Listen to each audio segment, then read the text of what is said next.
You are listening to the Horse Radio Network, part of the Equine Network family. What a beautiful day for horses in the morning. You are listening to the #1 horse podcast in the world. Here is your entertaining look at the horse world and the people in it.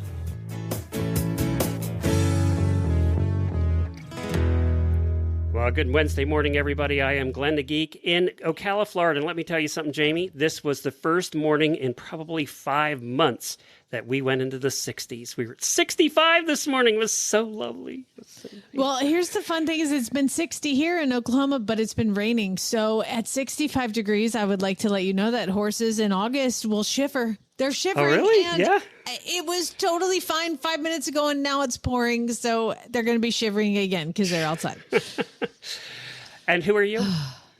Oh, I'm Jamie Jennings in Norman, Oklahoma. I just had to vent. I'm looking at my window. It's like buckets dumping right now. It's August 27th, and it's episode 3763. Good morning, horse people. Ah, Wednesday, the day we cover Glenn's favorite topic, horse health. And Jamie makes you feel better about yourself with the latest weird news from around the world. Let's go! Happy Wednesday. What is a happy Wednesday for me, at least? And I'll get to that in just a second. But on today's show, we're going to learn all about the running of the 99th Genesee Valley Hunt Races in New York. And I have some good news. Jamie has some weird news. And we're going to do an auditor post show for you now that my voice has recovered a little bit. And I have 2 kitchen gadgets I'm going to review. Plus, Jamie has a farm product she's going to review. So it's review day, product review day on the show. None of these are sponsored. They're just stuff we bought and liked. So we're going to do that in the post show. We don't get nothing for free, y'all, okay? We used to occasionally, but since I sold the company, the free stuff's gone away. I have good news. And I know a lot of you are new listeners, and a lot of you have been around forever. So some of you know this and some will not. But 5 years ago, I had some health adventures that started with cancer, actually during COVID. I went to a colonoscopy. They found cancer. I had surgery to take out about 1.5 feet of colon. Ironically, I was just talking about this with the one nurse, that I was in the hospital when COVID was at its worst, which meant they had floors that were just COVID patients. And then they had the floors for only mandatory surgeries, and mine was considered mandatory. I was the only one on the floor for the entire 2 days I was in there. Oh my gosh. It was empty. It was me. I could walk around. I could do whatever I wanted to.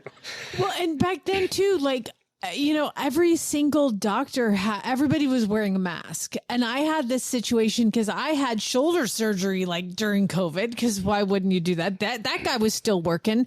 And I mean, I met with this particular doctor 10 different times, with them looking at x-rays, but everybody in his staff always had masks on. And when I went back for my next shoulder, this guy comes in and sits down talking to me like we know each other. And I'm like, who the hell are you?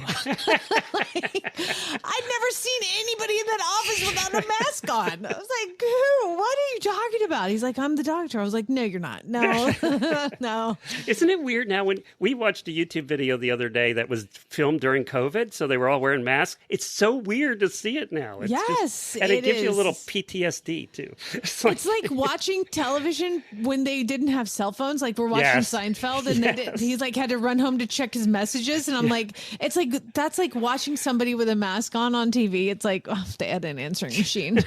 Or you see a show that's older and they're using a paper map to try and navigate. And I'm like, oh God, I don't miss that.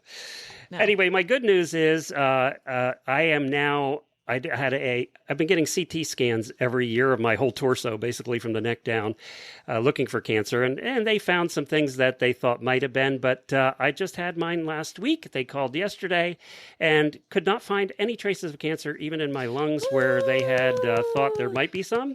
That's gone away. So I am cancer-free, and also I am free of the cancer doctor. She said after 5 years, I'm good to just do a blood test every year. So next time you see her, you're going to be, who the hell are you? And once you hear those words, you have cancer, everything you get after that you think is cancer. You get a cough and you think it's in your lungs. You get, it never goes away. But we will touch on that attitude that you have in just a minute. We will. So I wanted to let you know, I know a lot of listeners don't know that I went through that, but the ones that did, and I had the problem was after my surgeries, I had a lot of complications, and the listeners came through. I mean, they put this gift box together for me and sent Charlotte over here with it, and it was just a lovely thing, and I appreciate all of you. We love you all. So that's the good news. You talked Monday about going to the vet and how you always think every horse you bring into the vet's going to die that day and you're not bringing it home. Yeah. And we said we'd do a poll. So this is what I wrote in the poll for the auditors. And I got hundreds of answers. Today's poll from yesterday's show. Are any of you like Jamie when you bring a horse to the vet thinking the worst case every time? And this is the three options I gave them. I think the worst every time. I try to go in with a positive attitude, or I'm somewhere in the middle. And you ready for the results? I am. Okay. I've seen the results, and I would like to. I'm going to expound on it when you're done. Go ahead. Present. Well, 40% of the people apparently are like you, so you're not alone. 40% think the worst every time, and that everything is death and destruction. So let me point out, like, you go to the vet. If I take someone to the vet, like I had to take Butters into the vet. His ankle's big, and I'm like, oh my God, we're gonna get in there, and they're gonna find out that the joint is trashed. And I'm gonna put my little baby to sleep, and then how am I gonna tell you guys that I did that? Because like now there's double pressure because I have to answer to all of you people listening. So like I have this whole thing. Like every time I take a horse to the vet, I think it's like gonna die, and I apparently was not alone, Glenn. No, 40%. I thought actually that would be a little bit higher, but I gave him the third. It was 14% try and go into the positive attitude, which might say something a little bit on our listener base. I don't know. That is where I love you people, because only 14% of you people, and I did talk to Patty, my neighbor, about it. She's like, I try to go in with a good attitude. I'm like, your husband's a vet. Like, that doesn't count. Yeah, that's so, true. like, she tries to go with a positive attitude. And what is hilarious is only 14% of people have, like, it's going to be fine. No, you're all, only 14%. I felt vindicated.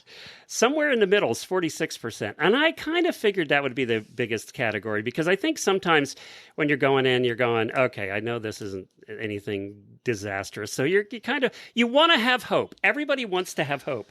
So you're I like, think it's not going to kill him, but it's going to cost a lot of money. Yes. It's kind of someone like that. Yeah. I had to do that when I was going to cancer doctor too.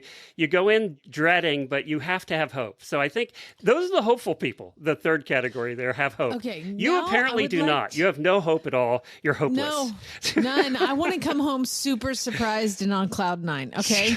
But if I go home without the horse, then I knew it. I knew it the whole time.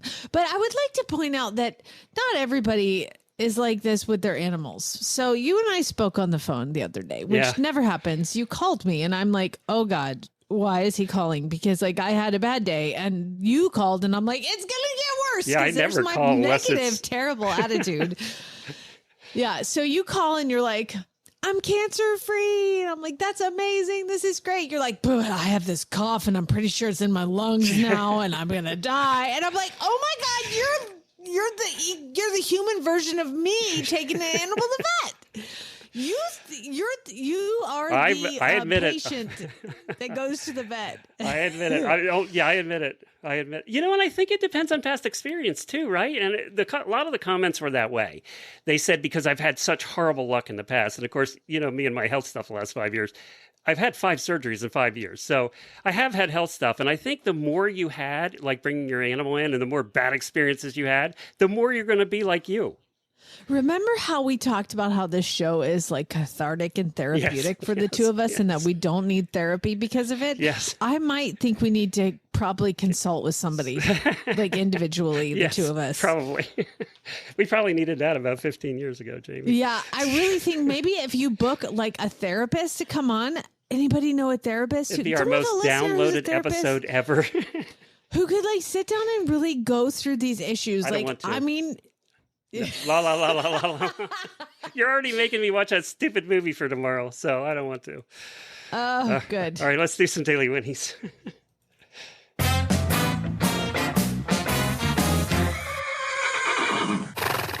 Well, my daily Whinney goes out to a listener named Kristen. She sent me an email. She said, I love your show and spend my commute time, walking time, and most importantly, stall cleaning time listening to it. I can also vouch truth that when my horses hear the Whinney on the show, they feel compelled to whinny as well, which I find hysterical. And she also referred today's guest, who we're going to get to in a couple of minutes. So thank you to Kristen for that. And I think we have to have our Whinney contest. We're going to find out. We'll have you play the Whinneys in your barn and then record your horses, and whoever has the best will have a prize for. So I think I'm going to get that arranged. Yeah, and I wonder if, like, you played Chili's birthday Whinney. Chili and Duke were best friends. So I wonder if he would respond. Oh, I don't know if I can do that to him. Yeah, that might be trauma.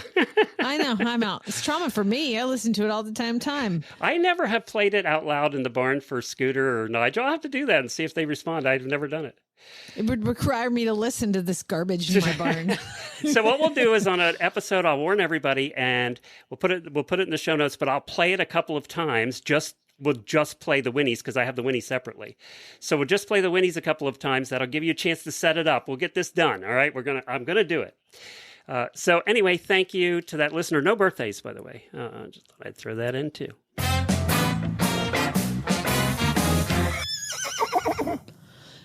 Oh my gosh, you guys won't let me get away with anything. I swear to God, people on the internet give you their opinion very, very easily, which I actually appreciate. This time I think it's going to save you some money, I believe. Yeah, well, sort of. Okay, so what happened was I talked about Chad and Lucas we've been wanting to get Lucas a dog, and they found the silver Labrador Retriever. And I mentioned something about a silver Labrador Retriever because I started messaging scam people, and it was just absolutely crazy. So that being said, I didn't get a lab from the scammer, but then all y'all went online and just started bashing the silver labs, which I actually appreciate. Like, they have eye problems, they have hip problems, they have behavior problems, they're Weimaraners mix, they're not true labs, they're not, like, all of these terrible things that you get when you breed for color, which is, in the horse world, we know how that goes, breeding for color. So apparently breeding for color in the lab world is also bad. So I was like, okay, well, we're not going to get a lab. Well, yesterday was National Dog Day. Oh, International Dog Day. That's right. Yeah. So the local animal shelter was having free adoptions. So I said, Lucas, let's go in and take a look around. Now, we picked up a dog, and he is just on a 36-hour staycation because we have to make sure they get along with all of our other dogs. Oh, so you brought a dog home yesterday? So Lucas found, guess what it is? A black lab. Oh, okay. But a straight up black lab. A straight up black lab that was a stray. And so we brought him home, and Lucas has already named him. He loves him. Like, the dog just wants to play all the time. Play. And we let the other dogs on. Play. But he's too big to play as rough with them as he does. So he's full size already? He's 1 year old, and he just got neutered this week. So he still has a lot of those kind of dominant behaviors. So unfortunately, we have 36 hours with him, but I don't think we'll get to know him in 36 hours because he has so much testosterone, and he's been in the shelter for weeks. Nobody's adopted him for weeks. So he is like, freedom! I love all of you. Oh my God. Throw something. Tug of war. Let's go. Can I get in the pond? Turn on the hose. Is he house trained? Whatever. Is he house trained?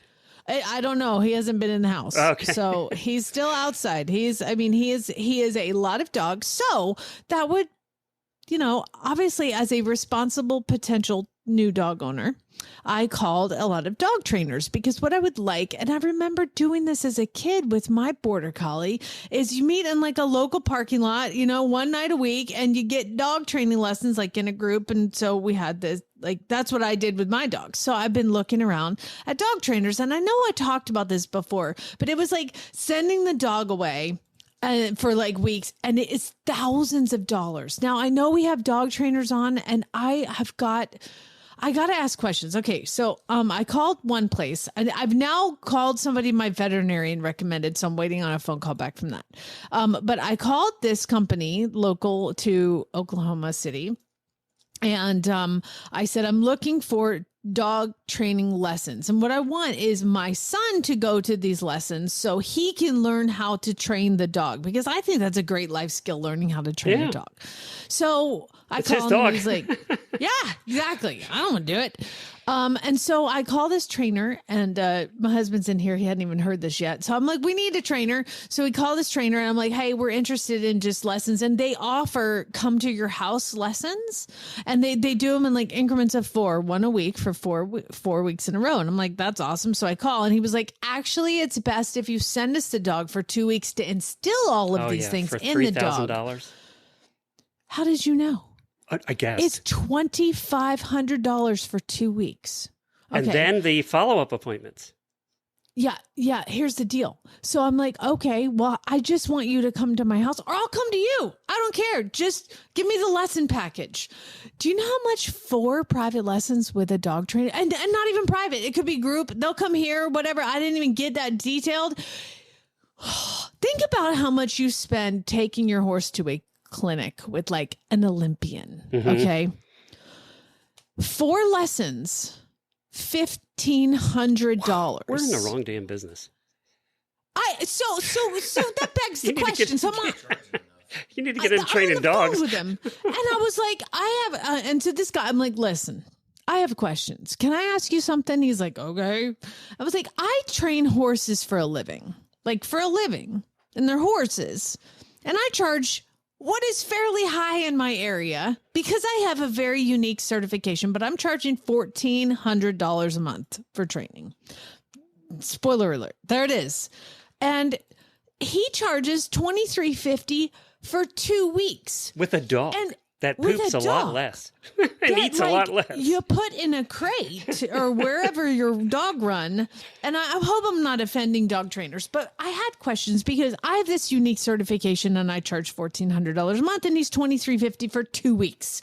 So I said, hey man, I've got to ask you a question. Like I train horses, it's $1,400 a month, and it's quite a bit different. And I said, so what is your unique, like what certifications do you get as a dog trainer? Do you know what the certifications for a dog trainer is, Glenn? If I had crickets, I'd be playing them right now. Do I need crickets? Yeah, because there is none. He said there's no regulatory dog training body, but what he has done is competed in the past.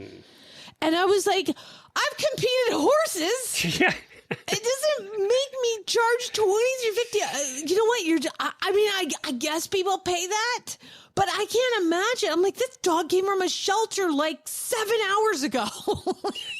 Kim competes dogs out in California. Kim, let us know what is, if Jamie, is that rate the going rate nowadays, or is that high or low? Let us know. One of our listeners, Marissa, the wife of Scott, dear Scott, they train dogs out in, I think, on the East Coast. And I want to know, like, I don't know. It just seems like a lot. Like that. It's just a lot of money to invest in your dogs for that you just paid $100 lessons? for at the pound. It was free, Glenn. It was free adoption day.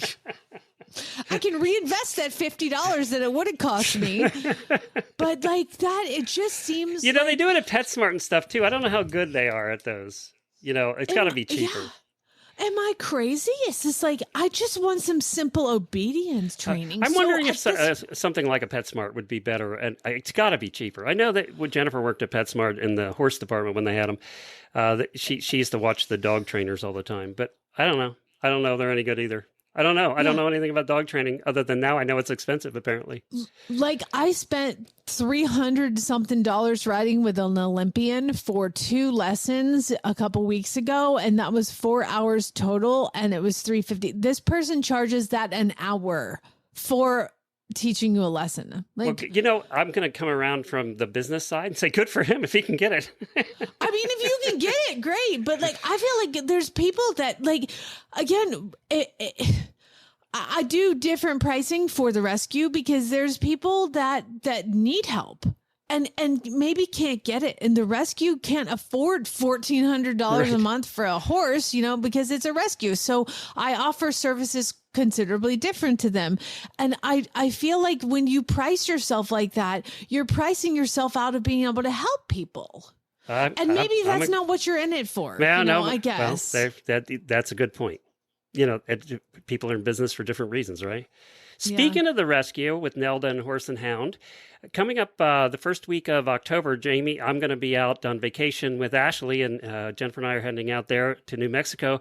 And Jamie's going to be in her first week of her clinic there at her place, the Monty Roberts introductory course.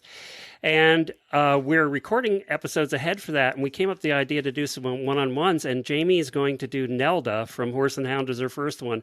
And I'm so excited about that because we've all donated over the years. We've all donated to her. Hundreds of you have gotten horses from Jamie and Horse and Hound. And now to hear her backstory, I'm just excited you're going to do that. So thank you for putting that together. Yeah, of course. It's a thrill. It sounds like it's going to be a lot of fun. Well, we're going to get to our guest, and then we're going to come back. I have some news stories here I want to chat with you about. Jamie has some weird news we have to get to yet, so we have a lot to do on today's show. But first, we have to mention non-GMO whole food nutrition is the basis of the entire Daily Dose Equine program. All of their feeds are minimally processed to retain full integrity of the original ingredients. They start with high-quality whole oats, whole barley, hay pellets, sunflower seeds, and beet pulp. The grains and soybeans are roasted for safety, then mixed with the remaining ingredients and bagged. They add no fillers, no wheat, no corn, no soybean meal, no hulls, no distiller's grains. They feed less, yet improve the body condition and energy.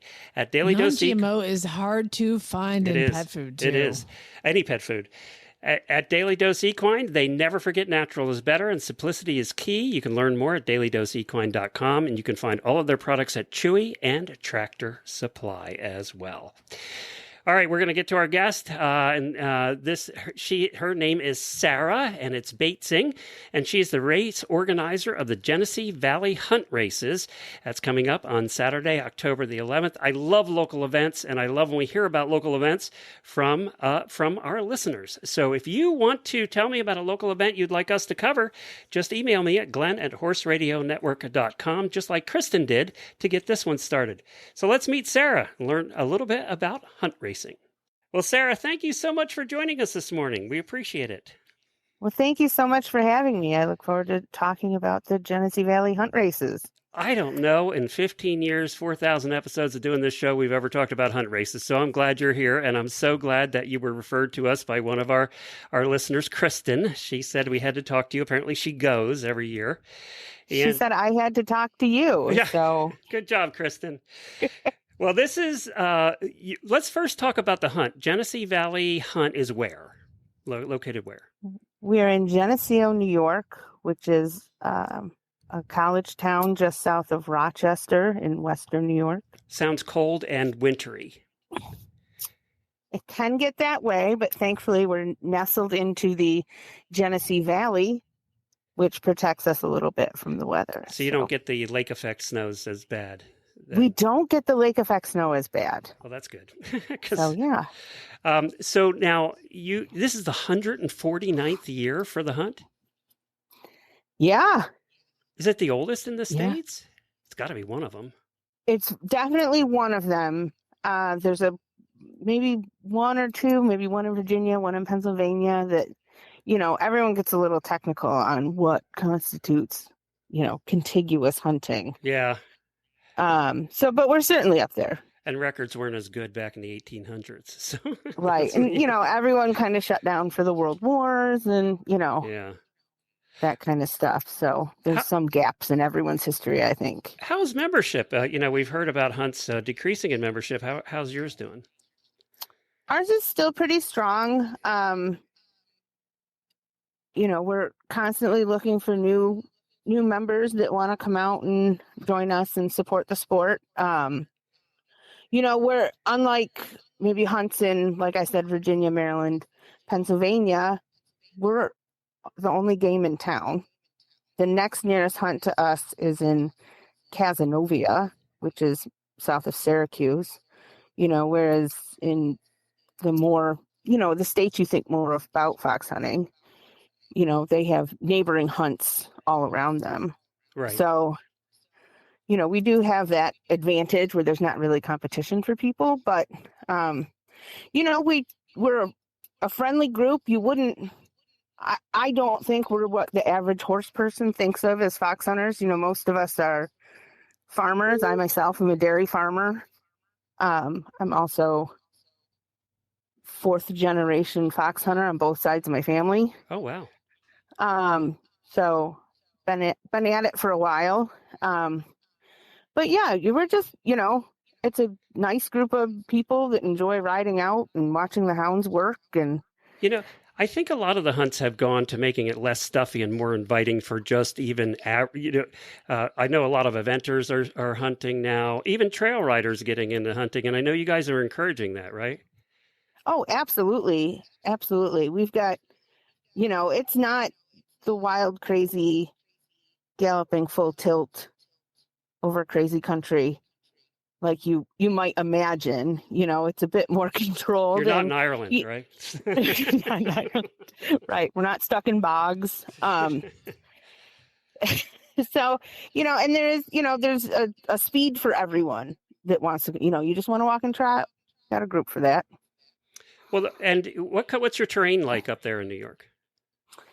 It's hilly, a lot of woodlands, a lot of crop ground. So a lot of dairy farms in this area. So there's a lot of hay fields and cornfields and fairly flat. We have some territory that gets a little hilly, but fairly flat compared to other parts of the country. Well, that's terrific. All right, let's find out. What is a hunt race? And it's a big event for you guys. I mean, you have all kinds of activities going on. We'll talk about it. It looks like it's something to go to, whether you're into horses or not, and it's definitely an event. So tell us, what is a hunt race? And it's the 99th. So the Genesee Valley Hunt Races are a fundraiser for the Genesee Valley Hunt, but it's also a way for us to get out in the community and, you know, invite people to come spend a really fun day with us out in the country. The races themselves started as my hunt horse is faster than yours. Right. And I'm going to prove it on the second Saturday in October. And it kind of, over 100 years, has evolved to, we are now a sanctioned steeplechase with the National Steeplechase Association. Oh, wow. This is the only place in New York State that you can see live timber racing. So the fences are solid. They do come down if they're hit substantially, but they are solid timber fences. And yeah, so we get horses to come and compete from all over the East Coast. And there's also some fun flat races for Western riders, pony races. So yeah, it's all centered around the horse races. And are there classes just for hunters? In other words, they're not steeplechasers, they're just hunters. Are they separated out, or are they in with the professional steeplechasers? No, there are. So the NSA sanctioned races, you do need to be a licensed trainer, a licensed jockey. So those are extremely professional, high class races that you will see, that like the likes of Saratoga. Right. And then we also offer races which are our local horses and those types. And so it's a good mix of everything. Did I see some riding side saddle in the races? We have one side saddle race. We have one Western race, the stock horse sprint. That's fun. So there is literally something for everyone. And from what I saw on your website, you're really into dogs too. We love dogs. We're very pro dog. Your spectators are welcome to bring their well-behaved dogs. And we have a ton of activities for them. We run wiener dog races right on the horse track. We have a Grand Prix jumping competition for the dogs, which is probably the most hotly contested competition of the day. And we also have recently started a dog costume contest, which I am constantly impressed by the effort that people put into that. I want to go to this thing. It sounds like so much fun. really does. Fairhill used to do something similar to this when they did their event. They would have the dogs there and do all kinds of other activities, to bring people in, because the dogs are going to bring people in that maybe wouldn't come in for the horses, but then they get to watch the horses, and you really are, creating interest in something maybe they wouldn't have done normally. The locals. It's a great opportunity to see some really high quality horse racing, which you may not have the opportunity to do anywhere else. And then we have so many really unique vendors that come and sell their wares. We have a farmer's market, and then there's so much fun stuff for kids to do. I love local events like this. I think they're fantastic. We used to go to a lot of them in Pennsylvania, and we love highlighting them too. So where can people find out more about it? By the way, it's October 11th, so it's coming up. You're in your busy couple of weeks here. But I'll put a link in the show notes too. It's gvhraces.com, right? That's it. All right. So I'll put a link to that in our show notes. And Sarah, we really appreciate you coming on and telling us about this. It sounds like a lot of fun. I want to go. Well, you should come, and you can buy tickets right online after September 1st. I assume they aren't real expensive, because usually they aren't for these things. Pre-sale general admission are $15. Yeah, that's what I thought. If you want to participate in our tailgate competition, you will need to buy a tailgate spot. And those range from just under $400 to $150. And is that tailgate competition, is that the best food? Do I get to come up and be judge? It's really fantastic. Unfortunately, we've already hired the judge for this year. Next year. You're out, Glenn. Sorry, you just have to eat. You have to pay like everybody else. Yeah. I've always wanted to be a chili cook-off judge, and I was invited to do one in Tampa. I might actually get to do it in October. So finally, I get to be a chili cook-off judge. This is fun, Sarah. Some people have different lifetime goals than other people. Yeah, that's right. That's fine. Sarah, you were great. Thanks for joining us. Appreciate it. And good luck at the hunt. Well, thank you very much. We look forward to seeing you I'm there. hoping perfect weather for you, all right? I'm hoping 60 degrees in the 60s and sunny. That's what I'm hoping. Well, I hope so, because this is also typically peak leaf change. Oh, that's true, yeah. For us. And it is a beautiful backdrop. I bet it would in New York where you're located. I bet you it would be. Yeah. Well, thanks, Sarah. Appreciate it. Thank you for having me. Recharge your training program with Equestrian Plus. Equestrian Plus brings together top riders, trainers, and professionals onto one video platform. Watch over 5,000 how-to training videos, clinic and event footage, exclusive training sessions, and more, featuring top experts including 5-time dressage Olympian Stefan Peters, 5-time Olympic show jumper Ann Krasinski, Olympic eventer and silver medalist William Fox Pitt, and more. Join Equestrian Plus now and use promo code HRN15 for 15% off your first month. Visit EquestrianPlusPLUS.com to subscribe. Well, it seems like the rest of the show we got news to talk about, and Jamie's got some weird news. I have This news. Is good news. Yeah, I have good news involving tails, and then we're going to start a controversy today. It happens every year. We go over this. Every year we have a fight. Every year the listeners get all upset that they don't win, but I'm going to talk about the best pickup trucks rated by Car and Driver magazine again for 2025. So we're going to start the Ford versus Chevy versus GMC versus Dodge debate. All right, first, Budweiser announced at the beginning of the year that they're stopping the docking of tails.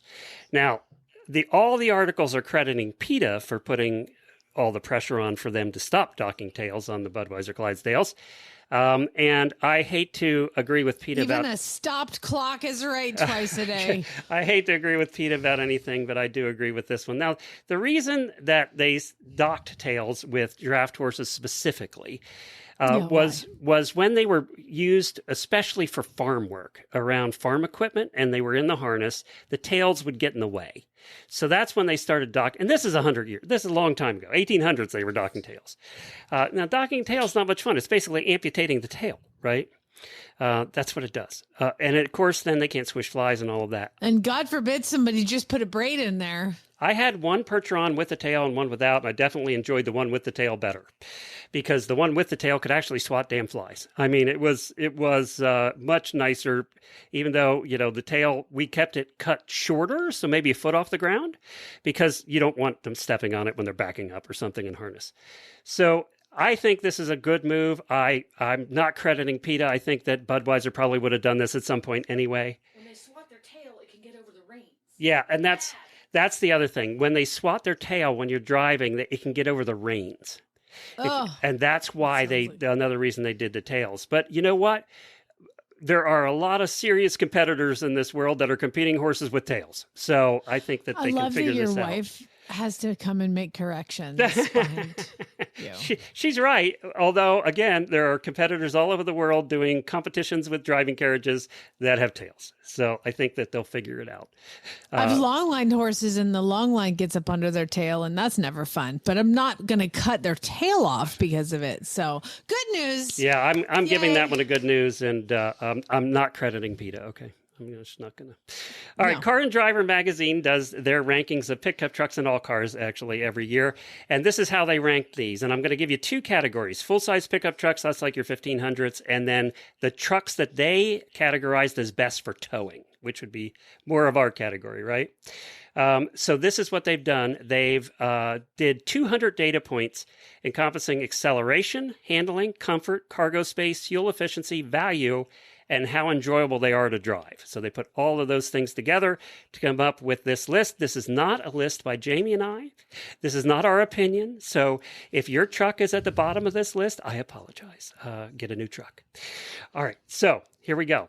I'm going to do the mid-size trucks first. This is you're hauling a small 2-horse trailer, 1500s, that kind of thing. So I'm going to go from the top 5. Number 5 is the 2025 GMC Sierra 1500. Now, we do have a GMC Sierra, but it's a 2013. And I will say, it is still running pretty well. Now, the reason they give this number 5 spot is it says it has enough guts to tow up to 13,000 pounds, and it's one of the best 10 selling vehicles in the United States. I didn't realize that GMC Sierra was that popular still. Which one do you have, by the way? I have Dodge okay. Ram. Well, you're going to have a happy day today, Jamie. Hey. Number 4 on the list of mid-size trucks is the 2025 Dodge Ram 1500 RHO. By the way, starting at $72,000. Yeah, that's why I don't have a 2025, my friend. You have to go way back in the annuals to look up the year for my truck. Yeah. Ram's Dirt Terrorizing. This is their off-road truck. And it is got 540 horsepower, twin turbo, inline 6. I mean, this is their serious off-road truck. So this is not one that most of us would have. The number 3 truck on the list is the 2025 Ford F-150 Raptor, kind of their off-road truck. That's number 3 on the list. This is also one that's really made for off-road, and it's kind of cool looking. Number 2 on the list of mid-sized trucks is the 2025 Ford F-150. It is number 2 again. It had been number 1 for like 15 years in a row. Okay, these are mid-size. These are they're not like 1500. These are half-ton. No, I'll get to those next. But a lot of people do use the 1500s for hauling small trailers. And of course, the Ford F-150 has been atop for years and years and years till the last couple of years, not anymore. Now, they said this Ford F-150, the basic one, starts at $40,000. When we were looking around about 2 years ago, they were not $40,000 to start. $40,000, they don't have wheels. Yeah, exactly. And number 1 on the list, the 2025 Dodge Ram 1500. They gave it a 10 out of 10 rating. They said enhanced tech, fresh styling, and a twin turbo inline 6 improves the Dodge Ram, and it maintains its dominant position among full-size trucks. It's also 17 to 23 mile per hour too, or mile per gallon, and starting at $44,000. So Dodge Ram comes in as the winner over the Ford. Let the complaining begin. To Jennifer at horseradionetwork.com. Now, what about big trucks? Okay, big trucks. All right, these are the ones that are made for towing, and there are a couple in here that surprised me. Okay, let's go to Number 4 on the list, the 2025 GMC Sierra HD. This starts at $50,000. It's GMC's heavy hauler, the Sierra HD. This is the one we have. With the diesel engine, is rated up to 22,500 pounds or 36,000 pounds with There's a gooseneck. no way that's $50,000. That starts at 50. That's if with nothing in it. You know, you want an air conditioner, it's probably no 60. engine. Yeah, right. So yeah, the GMC Sierra is still in there. As I said, ours is a 2013. So that's that's 12 years old and it's still running great. Number 3, 2025 Chevrolet Silverado HD. And I was surprised to see the Chevrolet in here. I'm sorry. Chevys are sexy. Like, I mean, obviously I'm a Dodge truck person, but you can't fault a Chevy Silverado. One of the things they give it to for obviously is hauling. It does well hauling. It got diesel. And it also has 6 full seats in the cab. So, you know, a lot of the trucks got away from the center seat in the front, and this has the center seat in the front. So when you're hauling with a group, like going to a horse show, you know, that makes a difference too, right? So that starts at $50,000. Number 2 on the list, the 2025 Ram HD. This is their 3/4 or 1 ton, either one. And this one's made for hauling. I mean, this one really is a hauling machine. They had some problems with their engines for a while, but apparently they've corrected the diesel engines now, and they're feeling better about them. So that's why they put this at number 2 on the list. So you're feeling pretty good about your Dodge right now, aren't you? Go Dodge, baby. I mean, it's fine. It's great. I will say that the winner in the towing category is the 2025 Ford Super Duty. I got to tell you, when you're riding in these Ford Super Duties, we've been in a couple, the big ones. Oh my God, Jamie, that's like riding in a palace. I mean, they're so comfortable. They really are comfortable. And they have more bells and whistles now for towing. You don't have to do anything. It's all on the screen now. I mean, backing up to hitch up is a cinch. And I mean, they do have, but you're paying $100,000 for that truck. You know, it's 80 to 100. Yeah. Alexa, hook up my gooseneck. Yes, exactly. I mean, these trucks have so many bells and whistles on them, especially the Fords. I can see why they won, because comfort and everything else, but price, whew, they are expensive. Yeah, you got to pay to play, baby. You're talking 80 to 100 for one of those. 80 to 100. My mom and dad paid $20,000 for their first house. I mean, it's crazy. Yeah, that's about a month of dog training now. Yeah, that's right. That's right.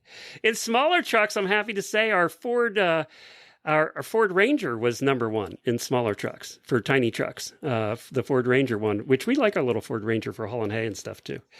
So there you go. Let the fighting begin. What do you agree? Do you agree? Do you disagree? I mean, I've been in some Ford trucks that are comfort max, you know, and every Dodge I've had is a work truck. So I don't invest in comfy things. I mean, we always have older trucks too. Neither one of us have 2025s. So. Well, the reason I have my Dodge truck is because we lived in Arizona and we needed a 3500, and there was a hailstorm in San Antonio, Texas. And so they marked all their trucks as hail damaged. And so Chad flew and bought it and drove home. So it's a hot mess. And okay, let me just point out that it has been wrecked twice and it has not been fixed. Would you like to know who wrecked it twice? Not you, I'm assuming. It was not me. Drove into a fence and then pulled off. He was hooked up the other day to my gooseneck and unhooked it and just drove off, and the tailgate was up. Oh no! Did he take the tailgate off? Didn't take it off, but it is crunched, and like that whole backup camera system. We've all almost done that too. All of us have almost done that. Oh. Maybe almost, but not all of us have done it. Thank you.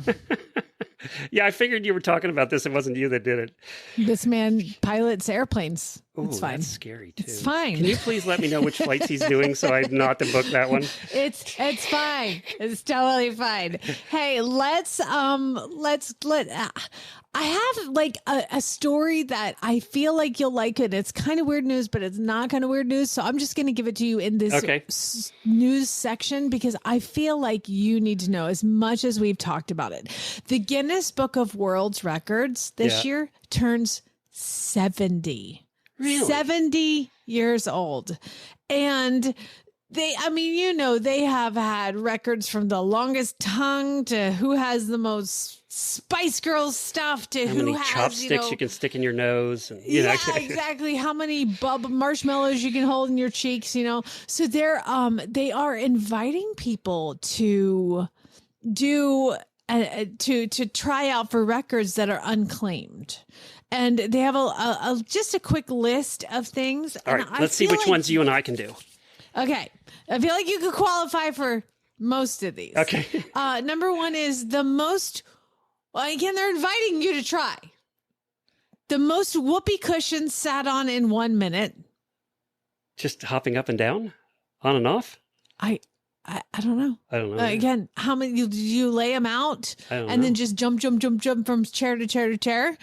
The fastest time to blow a stamp, 10 meters. I'm kind of thinking with my lung issue right now this week that I wouldn't do too well at that one. Okay, you're out. Yeah, Okay, I'm out on next that one. The furthest distance for a bottle flip.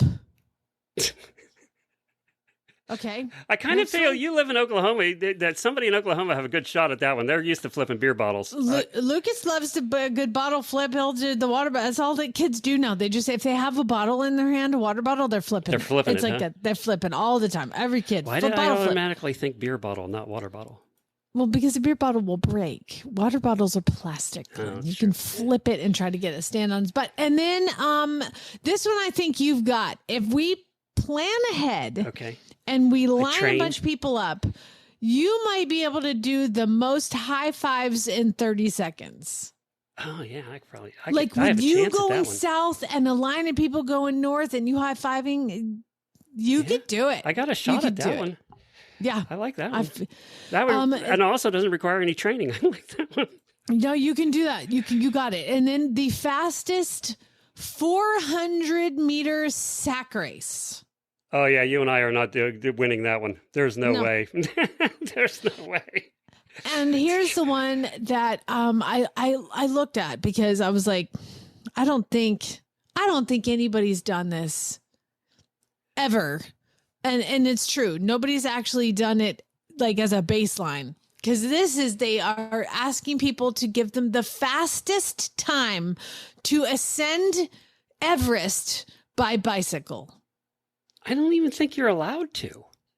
Well, I was like, has anybody just ever ascended Everest by bicycle? Or are they trying to whittle the time down? You see the lines of people waiting to get to the top of Everest now every day. And it's like, I don't know how you do it by bike. Nobody's ever ridden a bicycle up Everest, Glenn. So basically, if you do it, you will be the fastest time. Oh, that's true. You know what, though? That still sounds like a lot of effort. And, it's a lot of high fives, baby. Yeah, high fives. That's us. All right, let's take a break. And we're going to come back with more weird news coming up. Only this weird news was sent in by you. Want to reach a passionate, engaged audience of horse lovers? The Horse Radio Network, with thousands of listeners worldwide, offers unique sponsorship opportunities to connect your brand with horse owners, riders, and enthusiasts. Over 90% of our listeners have bought a product from a HRN ad in the past year. Partner with HRN and take your brand to the next level. Visit www.horseradionetwork.com/advertise today.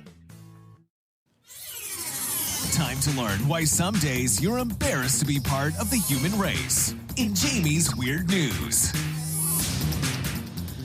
That's right. This is the time of the week where I read the weird news stories that you guys found and emailed to weirdnews@horseradionetwork.com. Some of y'all are still sending it to Jamie, and it just may not get placed on the correct week. So if you don't hear your name, you might have sent it to the wrong person. But I would like to thank Taylor, Jenny, Katie, Beth, Debbie, Alicia, Laureen, Stephanie, Susan, Shelly, and Delia, all for sending me weird news stories. But I would like to give an honorable mention to Susan. Susan, it's hard. It's hard to send one to me that is too much for me, but I think you did it this week. I think you know what I'm talking about. I don't need news stories about cucumbers with bites taken out of them. Okay. Like, that's all I'm going to go with. Okay. So let's go to the first story that I have. And again, if you have a weird news story, if you're looking, you're like, no, that's super weird. Jamie, weird news at horseradionetwork.com. I don't know why you guys keep screwing that up. Okay. So, the El Dorado County Sheriff's Office were dispatched to an ice cream store in South Lake Tahoe on Sunday because somebody was reporting a break-in. I mean, I guess the alarms went off and they had a break-in. And so the sheriff's office hauls it over to the ice cream store to see like what's going on. And they walk in and they're like, hello. And I'm going to have to send you this picture because behind the counter where the ice cream is, I mean, think of it just a regular ice cream shop with the little like malt shop, like booth seats up against the bar and everything. And the out of the back pops up and it looks like it's saying, can I help you? But it was a grizzly bear. So he likes ice cream, that grizzly bear. Do you know how they got it out? I don't know how this started, but somebody found a tub of strawberry ice cream, and apparently the bear likes the strawberry, and they got the bear to follow them out of the ice cream store and gave it the strawberry ice cream when it went outside, and then it ate it all. It just wandered off into the woods. See ya. Wow, really likes ice cream. You know, all of us like ice cream. I get it. I think that this is going to become a potential problem in the future. Like, we're going to be hearing about this. I'm going to text you this picture right now. Does your insurance cover that bears breaking into your store and trashing the place? I mean, it's got it. If you have liability, I guess. I don't know.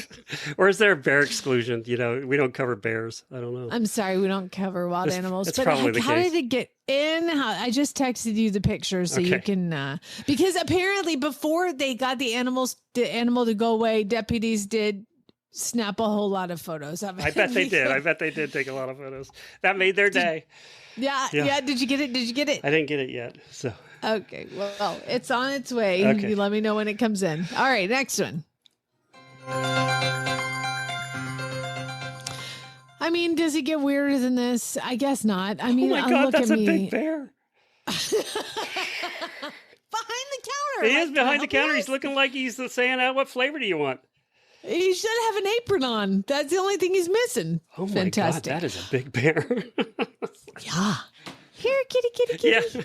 So the next story is weird because, but again, it seems like people will spend any amount of money on their pet. Not me, of course, because I won't spend $1,500 for 4 lessons for dog training. But these people, however, somebody must be wanting to get in on America's obesity crisis for pets. Apparently, studies suggest, no idea where that came from, but studies say that 60% of dogs and cats nationwide are overweight. And those pounds can lead to serious health issues and vet bills and limited time with your pet. So, thank God, scientists and researchers are working on Ozempic for dogs. I was like, is this from The Onion? Is this a real thing? Yeah, that's what I was thinking. It's from the New York Post, Glenn, which as we know, New York Post is always 100%. Yeah. But just know that similar to semaglutide and tirzepatide, the active ingredients, they are trying to figure out how to give it to dogs. And they're saying that like new drug could extend your dog's longevity. They are saying it will be out by the end of the decade. So Fido's going to have to go on the treadmill for a little bit until we get it all sorted out. We just put Fido on a bit of a diet, stop feeding it people food, and take it for walks. Wait, that's too easy, Glenn. By the way, approximately 75% of American adults are considered overweight or obese, so it kind of matches the dog numbers. Yeah, I guess so. Maybe they all need to go for a walk. Everybody needs to go for a walk. Yeah. Everybody go outside now. Yeah, all right. Next one. Next. Okay, well, bless her heart. This is actually like a really cool thing. There's a girl named Jenna Ulrich, and she is in Missouri. And she's a part of the Doolittle Rural Fire Protection District. And on her first day of work, she got to fight fires alongside of her dad. So it's like a father-daughter, Jenna and Glenn, father-daughter firefighting team. They're in the same place, and they got a call, and they went on her first call together. And how what proud was of the Papa call? he must be, huh? It gets better. Oh. Because they got a call about a tractor trailer carrying 40,000 pounds. Don't cry, Glenn. Okay. Of ribeye steaks. Oh my God! That caught fire. That's $1.5 million of highway. ribeye steaks right on that truck. 40,000 pounds Oh of my ribeye God. steaks caught fire on this interstate. And so they call the fire department, and the fire department You mean comes they out actually and burned up? Oh, they say that no injuries were reported, but the steaks, quote, were a total loss. Oh, that's A so total sad. loss. I'm crying. I know you're crying, but here's the cool part is that Jenna and Glenn were fighting the fire alongside, and Dad is telling daughter how to take care of this fire. Here's the problem. Jenna, and the great irony of the world, is a vegan. So her first fire she fights alongside her dad, she's putting out steak. All the other firemen were trying to grab some for a snack, and If you're like me, meat doesn't smell good when it's cooking. It's so gross. So way to go, Jenna. God, that's a lot of steak burning up. Do you know, looks like the estimate for a filet mignon would be $1,040,000 for 40,000 pounds. 1 million. So 40,000. 1 Oh man. Yeah, that's a lot. That $1 truck, million steaks. that company lost a few bucks. Yeah. All right, one more. Last one. So we're in Boston, and Erica Kahn was with her family, and they were outside, and they were stargazing. Actually, no, they weren't. She's from Boston, but they were in Arizona last August, and they were stargazing. And I want you guys to envision yourself standing outside, and I want you to, Glenn, right now, while you're sitting there, I want you to look up. Okay. Like straight up, like you're looking at stars. Okay. Is your mouth open or closed? Open. Yeah. Because that's what happens when you stargaze. Unfortunately for Erica, that was the exact moment as she's looking up stargaze. You can't look up with your mouth closed without it being super weird. It's hard to The do. exact moment. Yeah, you can't do it. So it makes sense why this would have happened, sort of, I guess, in this situation. Unfortunately, a bat flew into her open mouth. Oh, no. I thought somebody pooped. That's worse. Oh. A bat! Like, look up, you're Oh, like, that's a nightmare. it's That's so some out of pretty. Oh, no. Yeah, so apparently she said she was not bitten at all. She just had a bat fly into her open Did she mouth. have to get and rabies shots? So she said she wasn't bitten, but her father, who is a doctor, insisted she receive a rabies shot immediately. Now, the weirdest part was the bat, but turns out she ended up she was traveling, so she went to 4 different hospitals over the course of her 4 rabies shots and didn't have insurance. And now she's stuck with a $22,000 bill. 4 shots. Yeah. Can I just point out something to those of you playing at home is don't you go and get your dog's rabies shots? It's killed rabies virus, no matter who's getting it. So, because I had to get a rabies shot. $22,000. No, I got a rabies shot when I was a teen, in my 20s, when I did like animal rescue for Hurricane Katrina. I did get all my shots. So I go in and get a rabies shot, and they charged me $4,000 for a rabies shot. And I was like, I could have gone to the vet and got it for $15. Yeah, exactly. Exactly. So anyway, she's kind of screwed that way, but I just wanted you to envision yourself staring at the stars. I would and never next time look you do up that, again in my entire life. I would. No. That was, oh God. Can you imagine? Remember those masks we were crapping Yes, on earlier? yes. You may want to get one of those. Speaking of weather, 2 things. Katrina, I saw 20 years ago yesterday. 20 years. Man. Whew, It seems like 20 years yesterday, ago. Katrina, Yeah. And then also yesterday, the haboob pictures out of Arizona where you used to live. Oh my God, that looks like the most terrifying thing ever when they show you those pictures of the haboob coming across. It is crazy. It is. Chad had just landed at the airport and In Arizona? And he could see it coming. So and they got out of there before it made its way because it moves very slow. And what happens is you can see it from miles and miles and miles away. It's like a million feet in the air. It's just weird. It's a wall of dirt and it just slowly moves across. Now, once it hits you, the wind is violent Well, they inside said there was it. power outage everywhere. It blows everything up. People have the palm trees knocked down. It's a mess. So what was it like for them when you saw the first one come in when you lived there? That must have been terrifying. Well, when you're in it, you're like, oh, it's just a dust storm. And then they started being able to track it better. And it's a huge wall of dirt that comes. And at that point, you can see it coming. And it's almost like watching a tornado, like being tornado prep. We get all the chickens in, put all the fly mask on all the horses, try to get them in a stall so they didn't gallop through a fence or something, But yeah, it's a thing, like prepping for a dust storm. I know. I didn't miss it.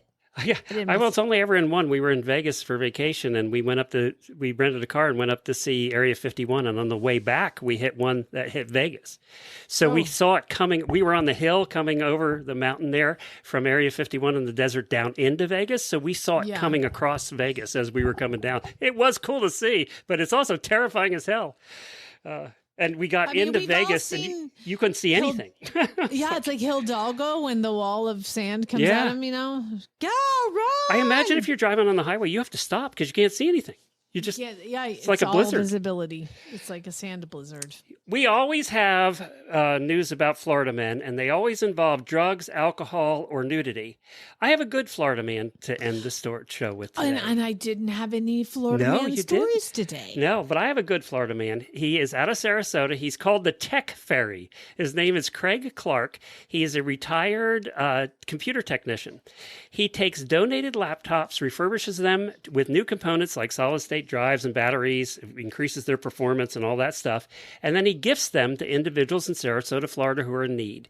He started doing this 8 years ago just on his own, and he has given away 700 computers to people in need in the Sarasota area. And get this, we talk about the Nextdoor app being this, filthy cesspool of humanity. Yeah. Apparently, there's one good thing that you can use the Nextdoor app. That's how he finds his people who are in need. He uses the Nextdoor app. So there's something good out of Nextdoor right there. Something good out of a Florida man and something good out of Nextdoor. I'm playing Lotto today. I'm buying a ticket. But he determines who he thinks needs it the most, and then he gets these laptops donated to him, and he fixes them up with his own money and gives them away. And he's just made an appearance apparently on ABC's Good Morning America, and he's talking to other retired. He's recommending the other retired computer technicians do something good like this for humanity as well. So good for him. Good for Craig down there in Sarasota. Which, by the way, if we move somewhere else in Florida, move to Sarasota. It's the prettiest place. It really is. It really is. All right, let's close out. Then we're going to come back with the auditors with some product reviews. All right, everybody, have a great day. Spay, neuter, and geld.